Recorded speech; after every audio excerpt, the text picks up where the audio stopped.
Leading scholars of early Quranic manuscripts agree that there are many discrepancies between the upper and lower layers of the Sana manuscript.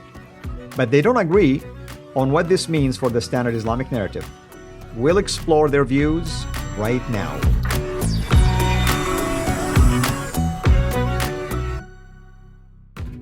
Welcome, everyone. This is Fadi, and with me here in studio is Dr. Jay Smith, and we are continuing with our discussions concerning the Salah Polymus. And of course, we are using this fascinating book by Dr. Stephen Shoemaker, and the title of the book is Creating the Quran. That's why we call this series Creating the Quran. Dr. J, we talked a little bit about the Salah Polymus system, why it's called palimpsest, the fact that there is an upper layer and a lower layer, and the lower layer usually is washed off, and then the upper layer was written on it, and there are some discrepancies between the two. What else we would like to add now? Well, what we're doing is we're now moving over to this book here, the Salah Polymus, written by Asma Hilali. This is the first book really written on the subject. That's why it's so important. Therefore, I encourage you to buy it. Go and get it. You need to get it because she actually unpacks it. She has page by page by page of all of that's there. So you can see actually it's written there for those of you who read Arabic. She then unpacks it and shows the differences between the different layers, and she shows where the variants are in red. So she's very clear there are variants. She clearly writes that out, so you see that. But what's fascinating, she admits that the radiocarbon datings, and she looks at the radiocarbon datings, which for this manuscript date between 543 and 643, and the other one 433 to 599. That's on page 20 of her book. Now, what's fascinating is when you look at those dates, that we know that the bell curve, that means the one that's the highest part of the curve that would be the actual date. That the median curve, which would be of the bell curve, that would come about 593 A.D., which would put it before even before the date that Muhammad started receiving his revelation. He didn't start receiving his revelation until 610.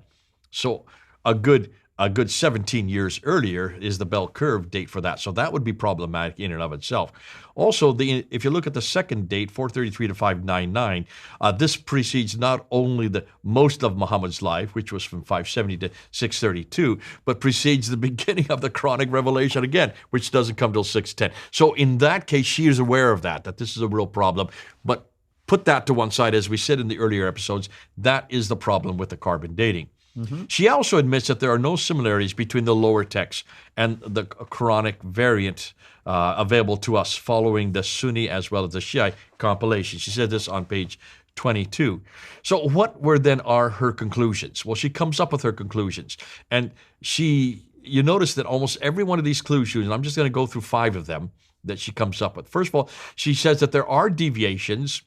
That's the name that actually Elizabeth Quinn gives to them, or variants. That's the name that Sadeghi and Godarzi gives to them. So she quotes both of them and says, there are these variants in the lower tier. She admits that, 70 of them. 70 variants in 63 verses, which are variant from the Hafs text that we're using today, the 1924. I have it right here, this text. This is the one that was then chosen by Muhammad al-Husayni al-Haddad in 1924 in Cairo, then was made the official text in 1985 by King Fahd there in Saudi Arabia. So there are 70 variants from that text. She also, number 3, believes that the lower text was the product of a reading circle. This is what you note as these student texts, a student text, and you confronted that very quickly because we're going to see why as we get the conclusions from the other scholars. And then number 4, she notes that the upper text of the palimpsest contains even variants as well from the Hafs text. So even the lower and the upper ones aren't exactly like the Quran we have today. Therefore, both the lower and the upper text were corrected significantly at some later stage, at some later point. So those are her conclusions. Now, notice she keeps within the standard Islamic narrative by doing that. She doesn't sway outside. Although a lot of Muslims have been attacking her because they're saying, if you're saying that there are corrections, are you saying that there's some error and she says, yes, but these are students' errors. These aren't official texts. You can see she's putting herself into a corner here, and that's a difficulty that fortunately we don't have to deal with because we don't have to maintain that narrative.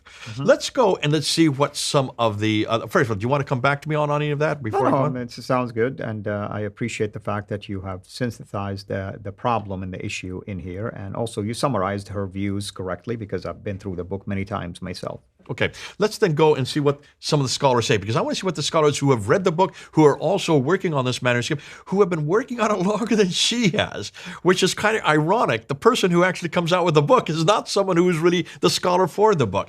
But someone like Elizabeth Quinn should have really written the book because she has been involved with this manuscript along with her husband since the 1980s. When they first discovered it, or when they first went down to look at it and take pictures of it. But here's what's interesting. Both Gerard Quinn and Dr. Elizabeth Quinn, husband and wife, both have doctorates. Also, Sadeghi and Gudarzi are two others who have looked a long time at this manuscript. They all say this, at least. This is where they all agree, along with Asma Hilali, that the palimpsest is part of a complete Quranic codex that is a vestige of a non-canonical reading. Immediately there, that's going to get hackles of anybody who is a Salafist or anybody who is a radical Muslim or Orthodox Muslim, because that does suggest that there is a problem with the standard Islamic narrative. That narrative suggests there was no difference, no word, not one letter. It has always been the same since the time of Muhammad, eternally, since the time that these have existed on those eternal tablets. Nonetheless, they, as the scholars, they are coming, that's the first thing they say. Sadeghi and Gudarzi, along with Elizabeth Quinn, believe that the lower text constitutes in itself documentary evidence of a non-canonical Quran. Now, those three do that. Sadeghi and Gudarzi, however, believe that lower text is related to a codex of Ibn Masud. Now, do you know who Ibn Masud is? Well, he's one of the scribes of Muhammad. His name is Abdullah ibn Masud. If you go on Google his name, let's say, a lot of issues will pop up right away. For instance, Muhammad claimed that Ibn Masud is where you need to go and learn about the Quran. He had an argument, Ibn Masud, with Uthman. He refused to turn in his codex to Uthman. If you get exposure to the Codex of Ibn Masud, it has variations than the current Qurans, and the list Dr. Arthur Jeffrey has done a lot of it. Exactly. And what's fascinating, he only has 110 surahs in his Quran, his manuscript. Right. We don't have his manuscript. That's 411 sometimes, yeah. That's just what we're told, because there is no manuscript from Ibn Masud from the 7th century. It's just their traditions redacting it back on what they believe were in there. But certainly his became very popular in what is today Baghdad. At that, of course, he was living, if he was a companion of the Prophet, he would have been living in the mid-7th century. According to some traditions, he knew 70 surahs before Ubay ibn Ka'b or Zayd ibn Thabit. Now, Zayd ibn Thabit was still a little child, and yet Zayd ibn Thabit is the one that was chosen for this book, the Quran that we have today. So you can see, Sadeghi and Gudarzi are saying there are enough differences, possibly that this comes from Ibn Masud's codex. That's what they're saying. How do we know? We don't have it. Therefore, in some ways, that this is nothing more than a guess. Dr. Elizabeth Quinn disagrees with all of them, and that you can see why. She believes that this has nothing to do with you should give her credit, because her and her husband have been studying this for decades. Yeah. And she says this is nothing more than, can't be Ibn Masud. You don't even know what you're talking about, because there's nothing about Ibn Masud's to compare it with. So therefore, this is what she just suggests, and I'm just going to quote her. She said, the lower text was in the process of being corrected and made more precisely canonical. And this is and Asma Hilali quotes her in page 15. She goes on and says that she considers the two layers as stages in a process of canonization. In page 16, she comes up with this. And then explains that the various categories of corrections as attempts to standardize the lower text. So she is very clear that this is a standardization. Let me just finish with her, because she is the one that I think that I would go with, just because she's been working on long, and she doesn't have an agenda here. She doesn't have to support the standard Islamic. She's not a Muslim herself.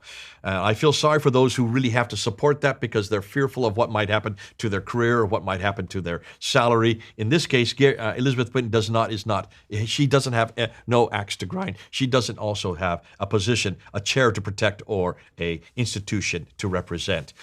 The lower text is neither Uthmanic, she says, nor from Ibn Masud. I already said that. So she concludes that this is nothing more than a process of being corrected and made more precisely canonical.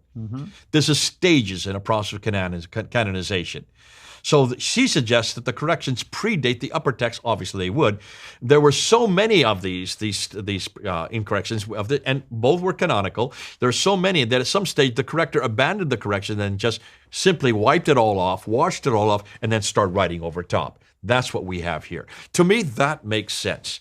This is an example of an evolved text. This is an example of a frustrated scribe who is, there are so many different things coming in. Could be he's looking at different copies. Could be he's collating it. Could be he's been told by others, that's not the right way to say it. Here's a better way to say it. Could be he had grammatical incorrections. As we're seeing, a lot of these are grammatically incorrect.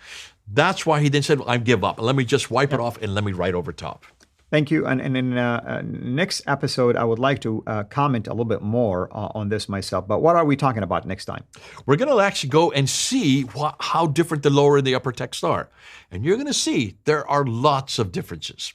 Absolutely. Again, I hope everybody's enjoying this. Continue to make your comments. Continue to share your thoughts. Continue to email us anything you feel is of help to not only something like this, a topic like this, but anything related to the historical criticism that we've been venturing into concerning the origin of Islam, or in this case, textual criticism of the Quran itself. Thank you, Dr. J. Thank you, everyone. This is Al-Fadi.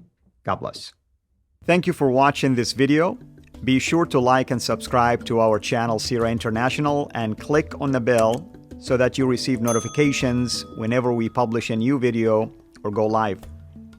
I would also like to appeal to you to consider becoming a Patreon patron by clicking the link right below. By doing so, you can give towards the production of these videos.